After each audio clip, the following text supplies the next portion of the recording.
Hey everybody, this is Tracy here with another edition of A View from Tracy's Point. And there is no rest for the weary because the United States government is out here jiking inmates in the Federal Bureau of Prison system. Let's get into it after this break.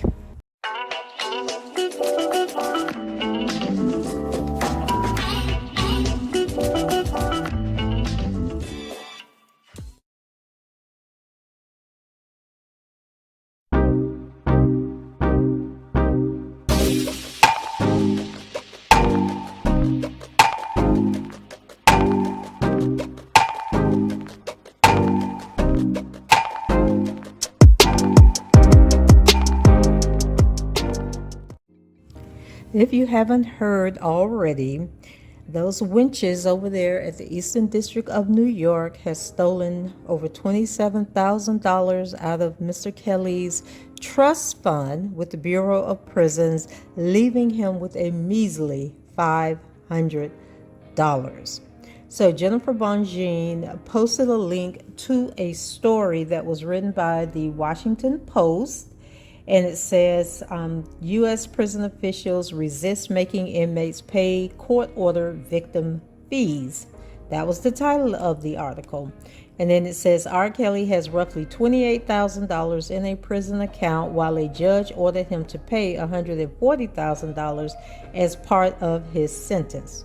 So yes, they can report on this type of stuff, starting mess, and all of that, okay, but they don't never want to post on the wrongdoing that these people are, partaking in.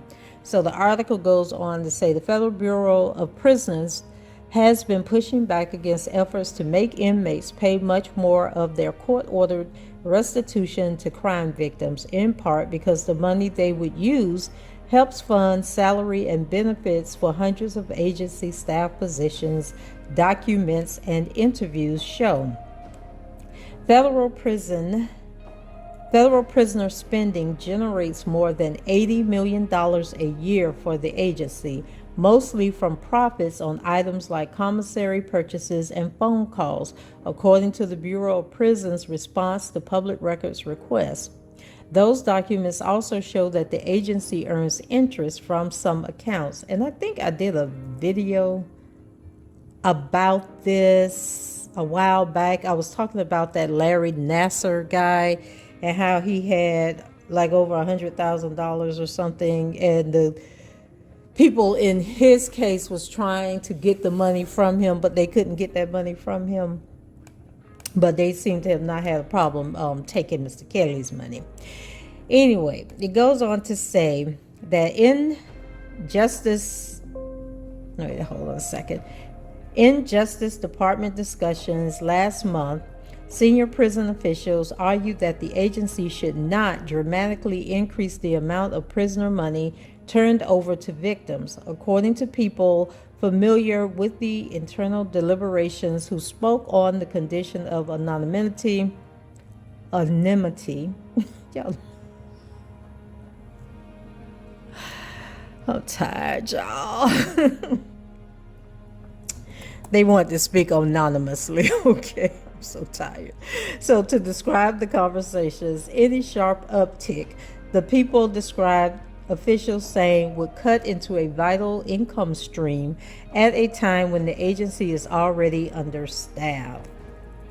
Okay, the devil don't want me to, okay, because this thing just flying all over the place. I apologize. So Jack Dunson, a retired Bureau of Prisons case coordinator who now consults on the federal prison system, said the issue highlights a dysfunctional culture at the Prison Bureau, which officials focused on preserving the flow of money through commissary accounts, known within the agency as the trust fund. At meetings, staffers often refer to the trust fund as a slush fund, so I have always been suspicious of it, Dunson said.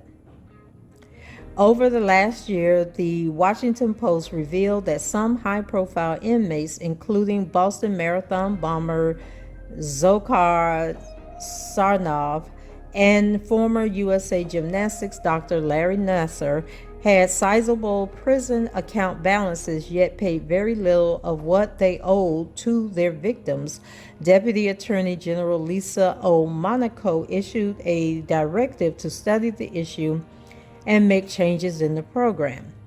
How or if the Justice Department decides to set new rules could affect another high-profile inmate.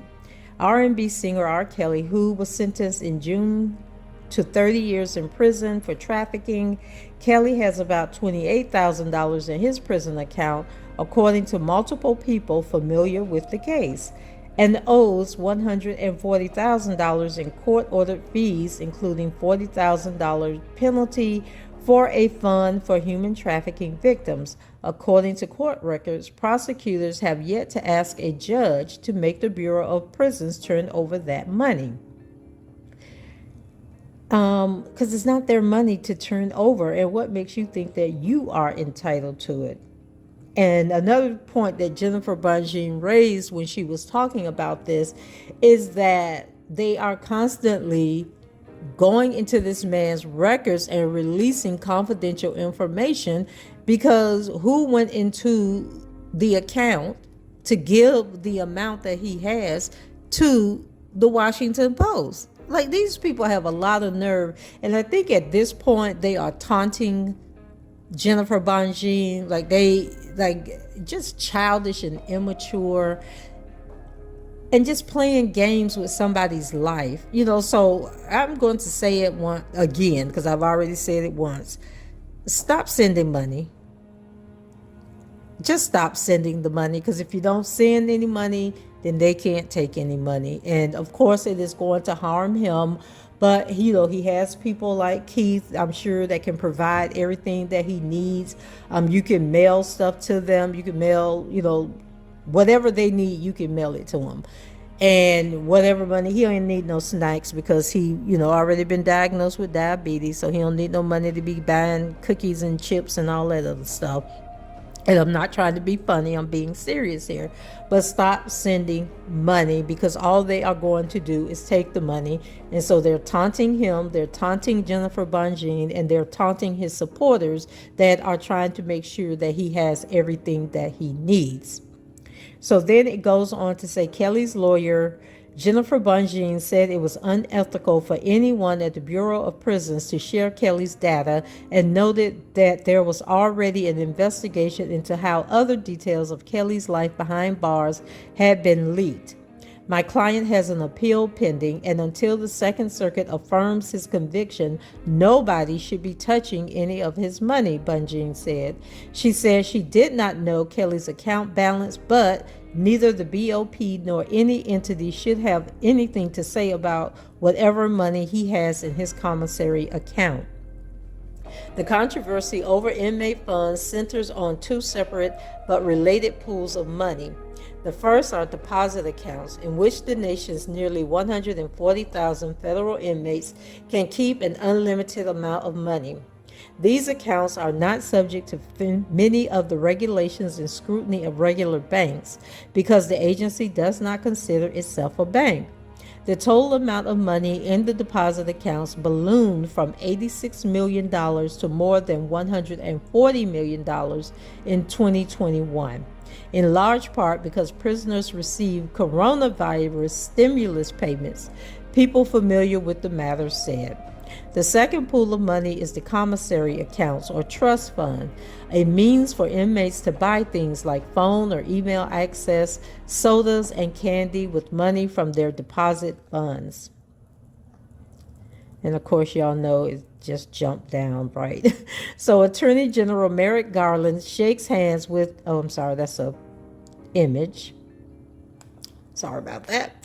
The Bureau of Prisons, according to documents provided in response to a public records request, makes interest off the trust fund, though the amount can vary wildly. Last year, the agency made $29,526, but 2 years earlier, the fund generated more than $1.3 million in interest. The trust fund also operates as a kind of business. Let me read. I think they left some numbers off here somewhere, y'all. Let me read that paragraph again. It says the Bureau of Prisons, according to documents provided in response to a public records request, makes interest off the trust fund, though the amount can vary wildly.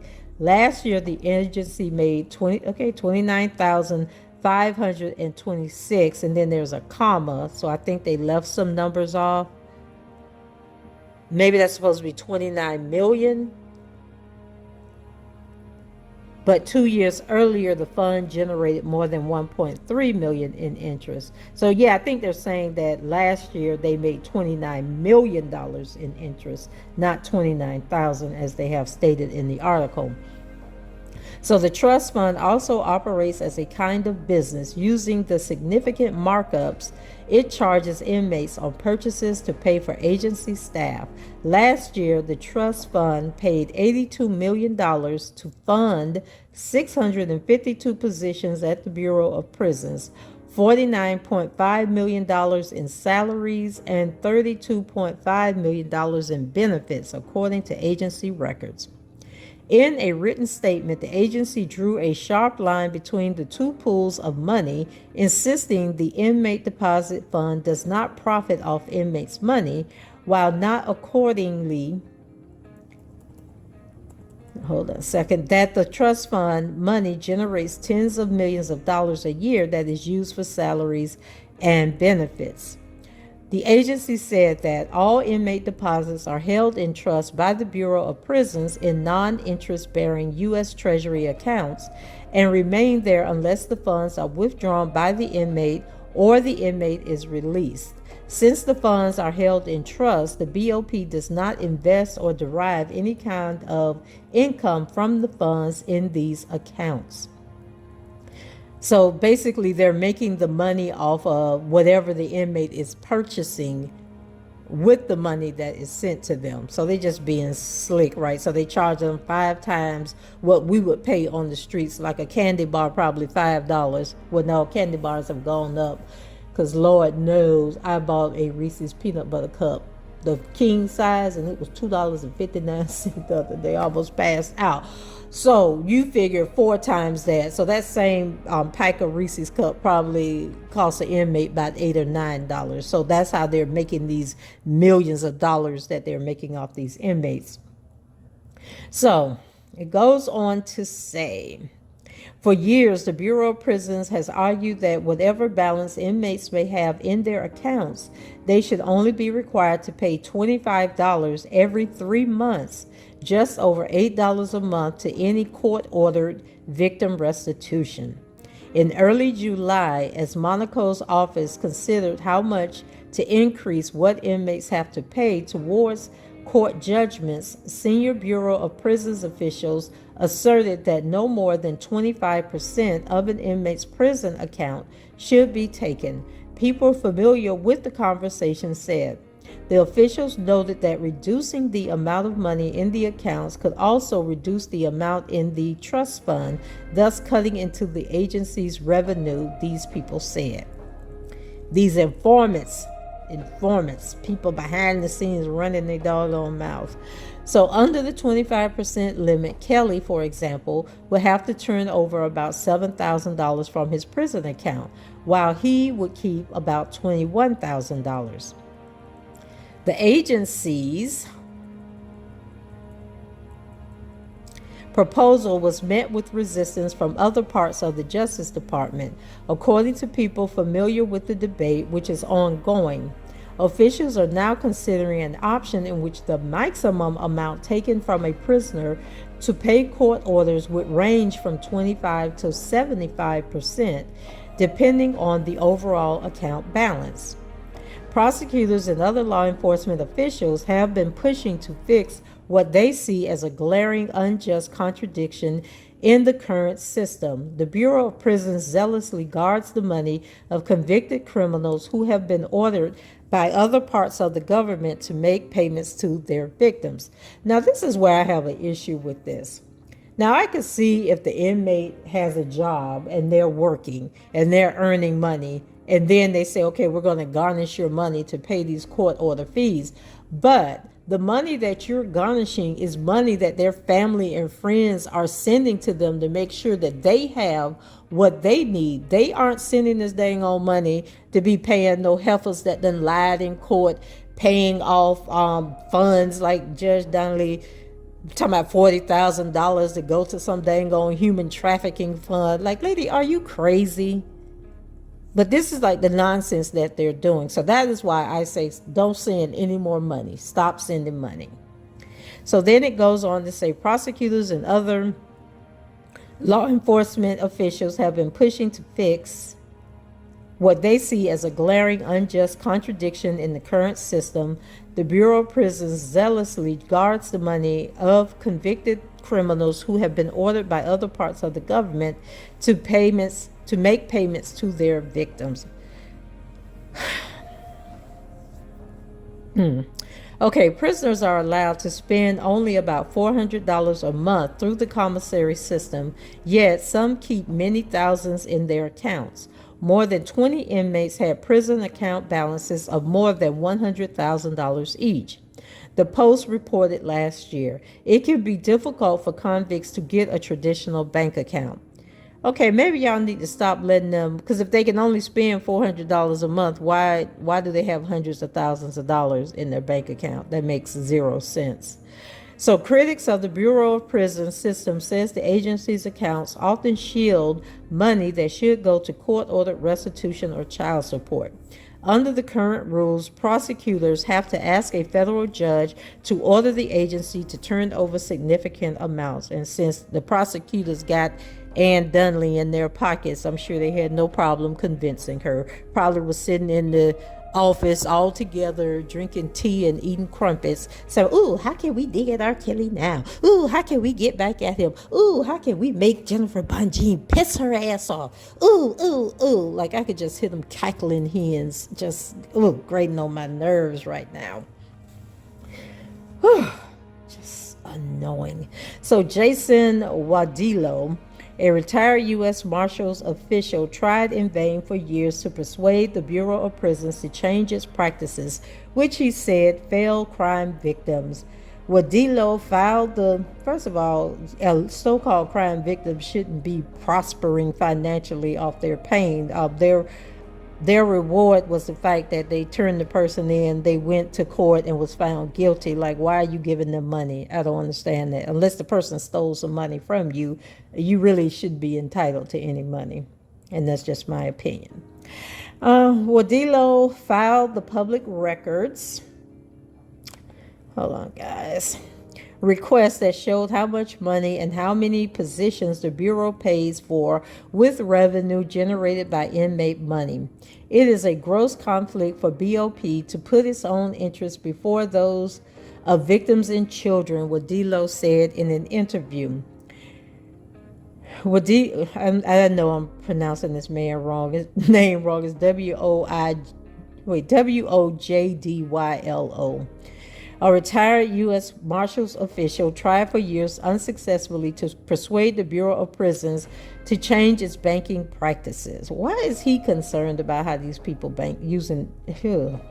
Lawmakers have also begun pressing the Justice Department to change the system. BOP has a responsibility to make sure inmates are making good on their judgments owed, victim restitution, child support, and the like. Senator Charles E. Grassley, Republican, Iowa, said this week after being told of the Post's findings, these important judgments should not go ignored while BOP is taking a cut from inmates buying snacks at the commissary. Okay, I mean, all y'all gonna do right now is just stop people from sending them money. I mean, that's all that's gonna happen. That's all that's gonna happen. And I support that. I support people not sending money if the government is going to garnish the money and do whatever the hell they want to do with the money. I fully support that.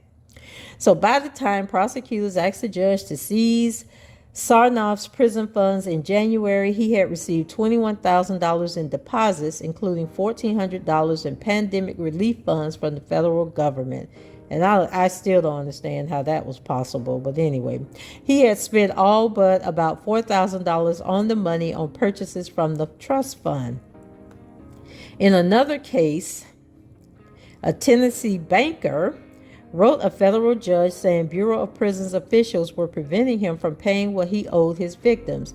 He asked the judge to intercede and force the agency to give them his money.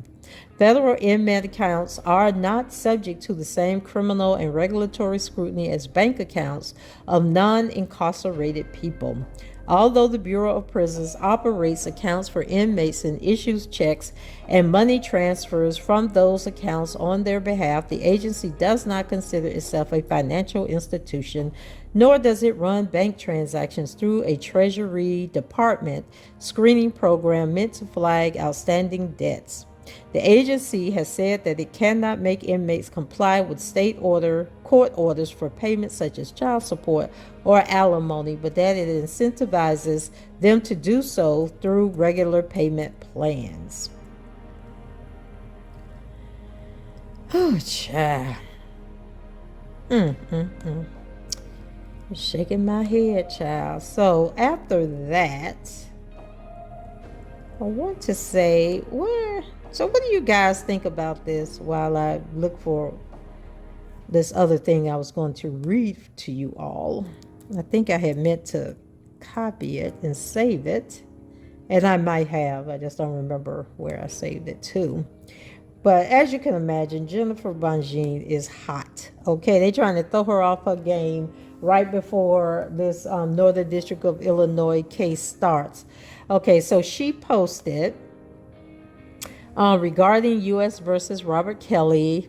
It says, counsel, after this article was published today, and then they give the link to the Washington Post article. It says the BOP confiscated the majority of Mr. Kelly's funds, trust funds, today with no notice to him and without any court order. As you know, the Eastern District of New York judgment is on appeal before the Second Circuit. Please advise whether you have any information regarding what authority exists that allowed the BOP to confiscate the money. Where did the money go? Was a receipt provided to my client? Please provide any information available about the taking of Mr. Kelly's funds without even any notice. More importantly, I want to lodge a formal complaint against the BOP because I have learned that a BOP correctional officer unlawfully accessed Mr. Kelly's trust account again and shared that information with this journalist. As you know, there was already an investigation into a BOP officer who unlawfully accessed private information from Mr. Kelly while he was housed at the MCC and shared that information with a YouTuber who published the information to the public. This is a federal crime, as I'm sure you must recognize. This needs to be addressed. Please advise who is responsible for taking this complaint. A prompt response would be appreciated. Okay, so then there was something else came out. Okay, where's the other thing that I read? Okay, hold on while I look for the response that they sent to her. Oh, that doggone Jason Mesner, who can only report negative stuff on this case. So he posted a clip from something, I guess a letter that he received a copy of, and it says the government has been informed by the BOP that the defendant had accumulated substantial funds in his inmate trust account. As of August 3rd, 2022, the defendant had $28,328.24 in his inmate trust account. By letter dated August 3rd, 2022, the government requested that the BOP restrain the funds in the defendant's trust account. The BOP confirmed that the requested amount was restrained on August 4th, 2022.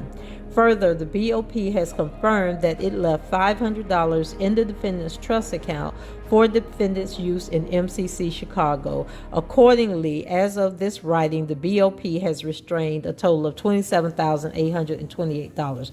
So I guess this was a response, although they haven't responded to Jennifer Bonjean, they responded to this clown, Jason Mesner, so that he could write an article and post about it.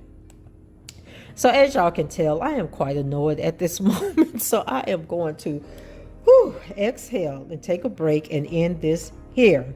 Go ahead, leave your comments below, rate the video, and subscribe to the channel if you haven't done so already. And until the next time, I shall talk to you guys later. Bye-bye.